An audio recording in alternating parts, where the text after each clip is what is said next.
Comment gérer le stress? Comment réussir à se libérer de toutes les pensées négatives? Toutes ces sensations où on a l'impression de ne pas être à la hauteur.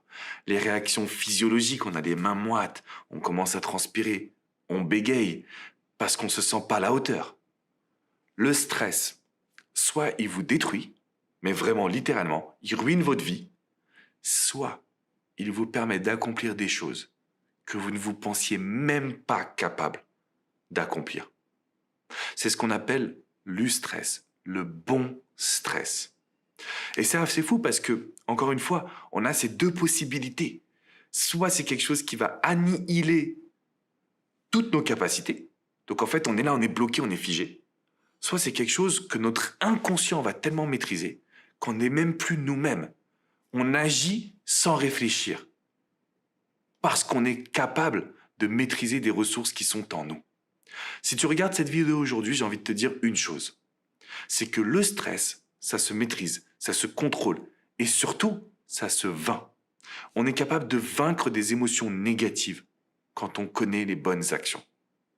Tu es sur la chaîne Écris ta légende, je t'invite à mettre un énorme pouce bleu et à rejoindre le mouvement en t'abonnant à cette chaîne.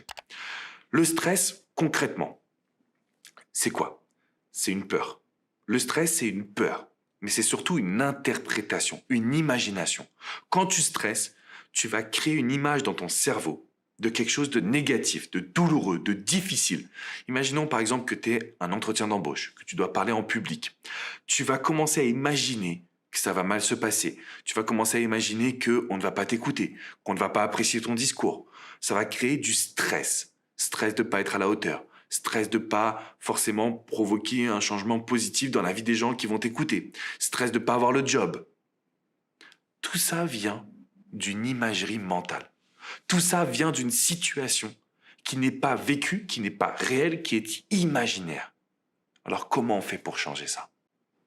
Premièrement, il faut savoir que c'est un travail de tous les jours. On ne va pas attendre d'être stressé pour faire les exercices, parce que forcément l'impact va être un petit peu plus faible. Ça va prendre plus de temps. Par contre, si dès aujourd'hui, tu arrives à te poser 3 questions. Première question, quels sont les challenges que j'ai surmontés dans ma vie? Quelles sont les situations où j'ai eu du stress, mais que ça ne m'a pas empêché de donner le meilleur de moi-même? Et il y en a forcément. Quand tu repenses à ces questions, déjà tu es en train de dire à ton cerveau, hey, le stress, tu me le mets de côté parce que moi je le maîtrise. Deuxième question, et si tout ce que tu veux était possible? Et si tout se passe bien? Là, tu vas faire un changement. Donc les Américains appellent ça le shift, changement de réalité. De ça va mal se passer, on va pas m'écouter, je vais pas avoir le job. Ça va être génial. Tout le monde m'écoute et est attentif. Le job, la personne me dit que c'est moi la personne, le candidat idéal.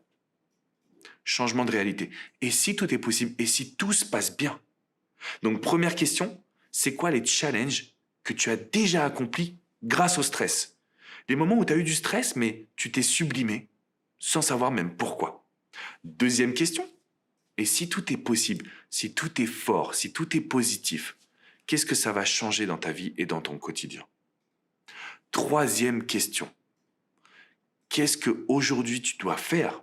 Qu'est-ce que tu dois faire pour changer ton manque de confiance en toi? Moi, j'ai la réponse. Si tu cliques dans la description qui est juste en dessous, je t'ai mis 1h30 de formation gratuite sur comment avoir confiance en soi, les 6 grands secrets. Parce que quand on a du stress, c'est qu'on ne reconnaît pas ses qualités. Si tu vas voir les gens autour de toi et que tu leur demandes qu'est-ce que tu aimes chez moi, ils vont te trouver des qualités que tu n'avais même pas anticipées, même pas envisagées, même pas pris en compte. Parce qu'on a toujours un regard négatif sur soi-même. Je veux que tu prennes en main ta légende. Je veux que tu prennes en main ta confiance personnelle. Je veux que tu saches qu'aujourd'hui, tout ce que tu désires est possible. Mais tu as 3 questions à te poser. Quels sont les challenges que j'ai déjà accomplis? Qu'est-ce qui se passe si tout devient possible et positif? Et comment je peux faire pour augmenter ma confiance? Comment je peux faire pour arrêter de voir ce que je n'ai pas, pour me concentrer sur ce que j'ai, sur ce que je veux vivre, sur ce que je veux avoir, sur ce qui est important pour moi? C'est ça, écrit ta légende. C'est arrêter de penser au négatif, arrêter de regarder ce qu'on n'a pas réussi, pour aller de l'avant. Et ça commence dans la description avec les 6 secrets de la confiance en soi. Maintenant, je veux pas qu'on s'arrête là. Je veux m'assurer que tu vas mettre un énorme pouce bleu et que tu vas t'abonner à cette chaîne YouTube. Je veux m'assurer que tu vas contrôler ton stress. Oui, tu peux fermer les yeux et faire une visualisation positive. Juste ressentir que c'est possible, que tu vas y arriver. Oui, tu dois faire du sport. Oui, tu dois méditer. Mais surtout, tu dois répondre à ces 3 questions parce qu'elles vont directement se loger sur ton inconscient, directement se loger dans ton esprit. Et derrière, tu repousses tes limites.